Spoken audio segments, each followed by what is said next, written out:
प्रधानमंत्री बताएं, प्रधानमंत्री लगातार झूठ बोलते हैं, पैदाइशी झूठ बोलने के मास्टर हैं, पैदाइशी।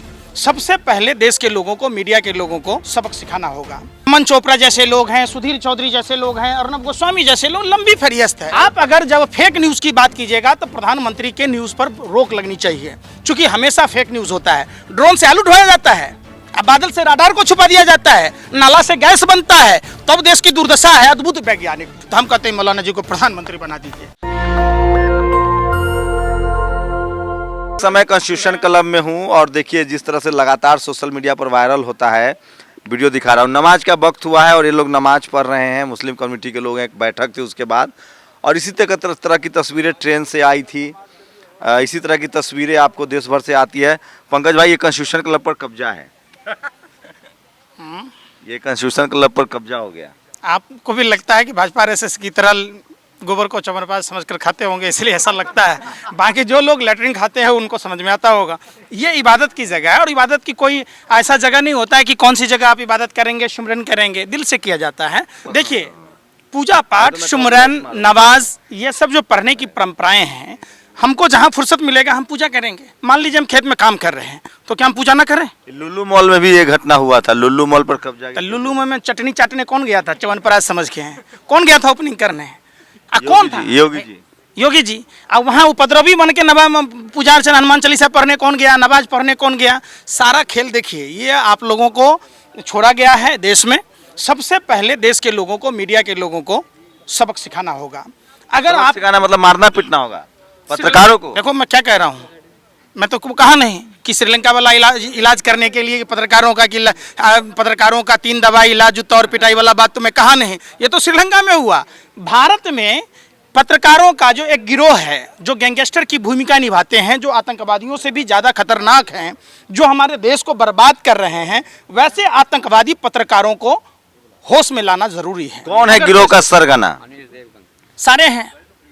अमन चोपड़ा जैसे लोग हैं, सुधीर चौधरी जैसे लोग हैं, अर्नब गोस्वामी जैसे लोग, लंबी फहरिस्त है। कल प्रधानमंत्री ने कहा है कि सोशल मीडिया फेक न्यूज फैला रहा है, सावधान रहने की जरूरत है और बड़ी कार्रवाई की तैयारी हो रही है आप जैसे लोगों पर। सबसे पहले तो प्रधानमंत्री पर कार्रवाई करने की जरूरत है। माँ ने अगर छोटी चोरी में डांटा होता तो आज ये बड़ी चोरी नहीं कर रहे होते। प्रधानमंत्री बताएं, प्रधानमंत्री लगातार झूठ बोलते हैं, ये पैदाइशी झूठ बोलने के मास्टर हैं, पैदाइशी। आप बताइए 2004 में किस पर क्लोजर रिपोर्ट लगा था? किस चोरी कांड में भाई? कौन चोरी किया था घर में? कब नहीं झूठ बोले आप? 15 लाख का बात की, आप हर सांसद को आदर्श गांव की बात की, आप स्मार्ट सिटी की बात की, आप रुपया को डॉलर के बरोबर करने चले थे, आप अमेरिका और जापान के लोगों को लाइन में लगवाने वाले थे। भारत के लोगों को लाइन में लगवा दिया, हमें नेपाल से पीछे कर दिया, पाकिस्तान से पीछे कर दिया। आप अगर जब फेक न्यूज़ की बात कीजिएगा तो प्रधानमंत्री के न्यूज़ पर रोक लगनी चाहिए, क्योंकि हमेशा फेक न्यूज़ होता है। ड्रोन से आलू ढोया जाता है, अब बादल से राडार को छुपा दिया जाता है, नाला से गैस बनता है, तब देश की दुर्दशा है। अद्भुत वैज्ञानिक। कमाल के व्यर्थ शास्त्री हैं हमारे प्रधानमंत्री जी, कमाल के हैं। सोशल मीडिया लेकिन फेक न्यूज फैला रहा है। कल गृह मंत्रियों की बैठक में बहुत संवेदनशील मामला है। आज भारत सरकार ने एक एडवाइजरी भी बनाई है कि अब कौन कौन आप किसी भी सोशल मीडिया के खिलाफ रिपोर्ट कर सकते हैं। आप पत्रकार हैं, जर्नलिज्म का कोर्स किए हैं, हमको एक भी गृह मंत्री भारत में बता दीजिए, गृह राज्य मंत्री, जिस पर जो अपराधी ना हो, जो गुंडा ना हो, जो मवाली ना हो। देश के गृह मंत्री तारीपार, देश के गृह राज्य मंत्री प्रभात गुप्ता का हत्यारा, दूसरा गृह राज्य मंत्री दुकानों में दुकान में डकैती डालने वाला प्रमाणिक का। आप देख लीजिए नित्यानंद राय पर। तो भैया बगुला को कहिएगा कि बगुला मछली नहीं खाएगा, बाघ खून नहीं पिएगा, है, कुत्ता मीट नहीं खाएगा, ऐसा होगा? तो एक अपराधी से आप यही बात सुनिएगा। ये सब डुगडुगी मत बजाइए। सब देखिए, आप कभी जाइए, हर हिंदुस्तान के पत्रकारों ने माँ का दूध पिया, तो सवाल पूछे किससे? सारे नेताओं से। कौन बैठा है? जिसके पार्टी में लोकतंत्र नहीं है, वो लोकतंत्र के मंदिर में बैठकर लोकतंत्र की दुहाई देता है। तो आप लाइए ना भाई, राजनीतिक पार्टियों को कहिए कि अपने अपने पार्टियों में पहले लोकतंत्र बहाल करें। वो उस पर डिबेट नहीं आप चलाते हैं। है किसी पार्टी में लोकतंत्र? क्या वो देगा? अमन चोपड़ा की कंपनी पर जुर्माना हुआ है 50,000 का। अमन चोपड़ा पर नहीं। अमन चोपड़ा बेसुध कट्टर हिंदू पत्रकार हैं। हम क्या हैं? हम क्या पैंट खोल के दिखाएं आपको कि हमारा खतना नहीं हुआ कि बच्चा वालों को दिखाएं? अरे भैया, किसको आप हिंदू और मुसलमान कहते हैं? हम इंसान हैं। देखिए, इंसान है। सुशांत सिन्हा कट्टर हिंदू पत्रकार। अरे वो सब लबरा लुच्चा है, वो सब दू कौड़ी का औकात वाला है। कहता है कि हिंदू खतरा में। एक बात बताइए, भारत का प्रधानमंत्री हिंदू है, राष्ट्रपति हिंदू है, मुख्यमंत्री हिंदू है, राज्यपाल हिंदू है, पुलिस कमिश्नर हिंदू है, एसपी हिंदू है, कलेक्टर हिंदू है। तो अगर सब सेना का अधिकारी हिंदू है, संवैधानिक पद पर बैठा आदमी हिंदू है, तब हम जैसा हिंदू अगर खतरा में है तो हम कहते हैं मौलाना जी को प्रधानमंत्री बना दीजिए।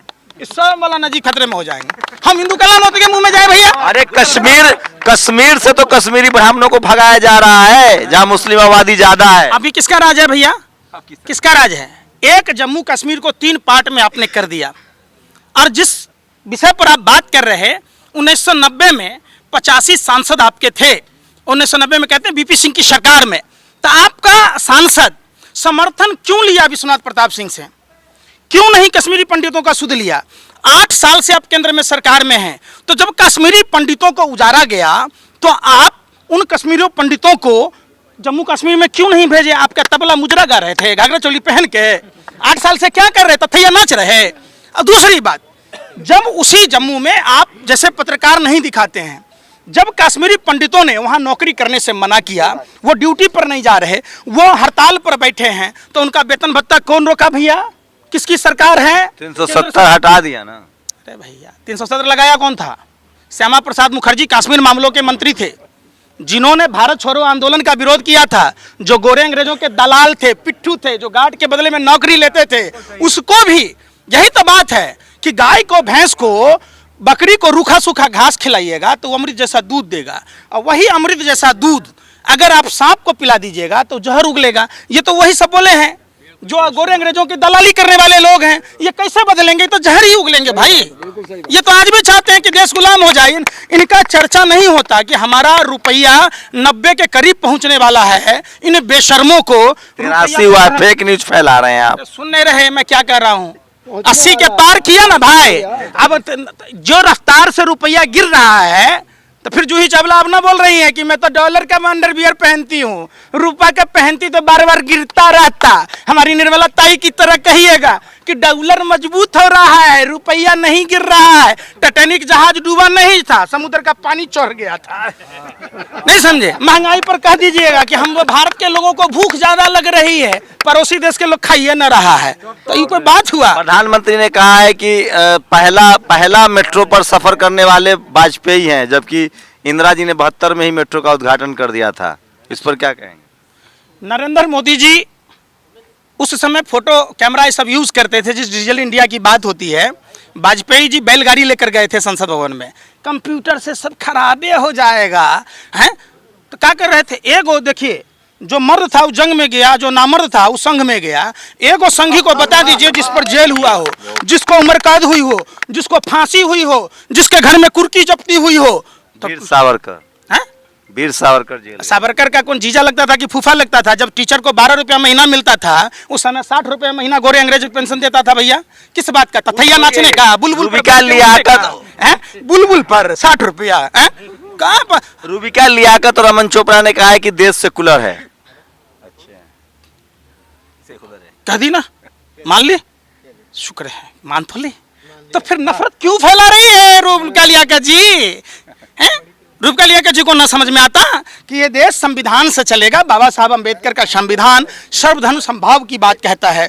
बाबा साहब का संविधान समता मूलक समाज की बात कहता है। तो इन चीज़ों से चलेगा तो निश्चित तौर पर उन लोगों को समझना चाहिए। और जो टीवी चैनलों में बैठकर जो नफरत परोस रहे उस पर सोशल मीडिया फेक न्यूज फैला रहा है। मोदी जी मुश्किल में पड़ गए हैं, कह रहे हैं कि सोशल मीडिया बंद होगा ना तो हम लोग हिंदुस्तान के लोग वो हैं जो गोरे अंग्रेजों को 7 समुद्र पार भेजा दिए थे, इनको भी भिजवा देंगे। उनके दलालों को कागज में लिख लिख कर घर के खिड़की से फेंक फेंक के आएंगे, खबर ऐसे फैलाएंगे। कहाँ से फंड आता है आपको देश भर में घूमने के लिए? पाकिस्तान से या विदेशी फंड आता है आपको? आपका जो पूरा ही महकमा है, आपके जो आका बैठे हैं सत्ता में, वो क्या कर रहे? तथैया नाच रहे? उनको नहीं पता है? अरे बताइए ना, परिवर्तन संस्था और स्वामी विवेकानंद इंटरनेशनल फाउंडेशन जिसका मुख्यालय चाणक्यपुरी में है, जो लोग रामलीला मैदान में आज से 8 साल पहले आंदोलन कर रहे थे, किन किन देशों से पैसा आया, उन पैसों का कौन कौन ने लेखा जोखा कौन देगा, रामलीला मैदान का किराया कौन देता था, रामलीला मैदान में जो खर्चे थे, जो रामलीला मैदान में टेंट, खाना पीना, अन्ना हजारे कहाँ मुजरा गा रहा है, कहाँ ये लोग हैं, बड़े मियाँ बड़ी बात, छोटे मियाँ सुहान अल्लाह है। तो राजीव गांधी फाउंडेशन का जांच हो रही है, परिवर्तन का करा न लो, स्वामी विवेकानंद इंटरनेशनल फाउंडेशन का करा न लो, जिसके फाउंडर मेंबर अजीत डोभाल हैं, जिनके बेटा का पाकिस्तान से संबंध है, जो प्रधानमंत्री जी हिसाब दे दिए, कहाँ दे दिए, एक एक पाई का हिसाब है। अच्छा, न खाऊंगा न खाने दूंगा, उनकी जबान ही कानून है, कह दिया तो लोग खाया भी, सुनो, इन्होंने खाया भी और पैक करा के भेज दिया, इसीलिए एसबीआई छोड़ के सारे बैंक प्राइवेट होने के कगार पर है, सारी संस्थाएं डूब गई। जब ये राजा हरिश्चंद्र थे, एक बात बताइए, वो विनोद राय के बारे में तो आप कभी ना पूछते, जिसने 2G में घोटाला की बात की, जो बैंक बोर्ड ब्यूरो में चेयरमैन बना, जो रेलवे कायाकल्प समिति में चेयरमैन बना, आज क्यों ना बोलता घोटाले का। 2G का बोली कितना लगा था, 5G का कितना लगा है, बता दीजिए। अगर उस समय घोटाला था 2G में, तो 5G में कहाँ महा घोटाला है। अगर उस समय लूट हो रहा था तो बैंक नहीं डूब रही थी, इसका मतलब अभी डाका डाला जा रहा है। जनता अभी गुजरात हिमाचल दोनों जगह प्रधानमंत्री बहुमत से आएंगे। जनता सबसे बड़ी बात है, तो यार आदमी को पैजामा हो, आपको समझना होगा, देश की आवाम बिल्कुल थक हार चुकी है। पूरे देश में जब आप जाओगे, टूटी खाट, फटा लंगोट, अब मर गया भाजपा को देकर वोट, सोचा था बनियान के ऊपर नई शर्ट आएगी, इस आधार पर लोग वोट करेगी। तो वोट होगा किस पर, जो रोजगार इन्होंने खत्म किया है, रोजगार सृजन की बात नहीं करते। बात होगी महंगाई पर, वोट का चोट पड़ेगा, बेरोजगारी पर पड़ेगा, माँ बहनों की इज्जत आबरू पर पड़ेगा। आपको पता है, ये बलात्कारियों के साथ रहने वाले लोग हैं, ये सिर्फ हिंदू धर्म को बदनाम करने वाले लोग हैं। कट्टर हिंदुओं की सरकार चल रही है, हिंदू राष्ट्र बनेगा भारत। आप देशद्रोही हैं, मोदी का विरोध, देश का विरोध। पत्नी को छोड़ देने वाला अगर कट्टर हिंदू है, तो पत्नी का साथ देने वाला कौन है। हमारा धर्म पत्नी की हिफाजत के लिए जाना जाता है। आप प्रभु श्री राम को देखे होंगे, माँ सीता के लिए उन्होंने लंका तक की यात्रा तय की थी।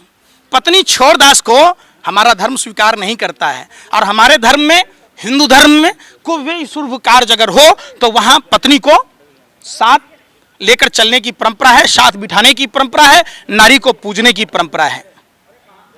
तो ये थे पंकज श्रीवास्तव। मेरे सवाल वही थे जो टेलीविजन अखबार जिस पर रोज बहस करता है, और पंकज का जवाब वो था जो अपोजिशन सवाल पूछता है। आप लोग किसके सवालों के साथ हैं या पंकज जी के साथ हैं? आपकी प्रतिक्रिया बहुत जरूरी है। शुक्रिया पंकज, हमसे बात करने। धन्यवाद। नेशनल दस्तक की आपसे गुजारिश है कि अगर इसको बचाना चाहते हैं तो नेशनल दस्तक को सब्सक्राइब करने के लिए रेड कलर के सब्सक्राइब बटन को दबाएं, फिर बेल आइकन की घंटी दबाएं। नेशनल दस्तक को बचाने के लिए बहुत जरूरी है कि हर खबर को शेयर करें, लाइक करें, कमेंट जरूर करें।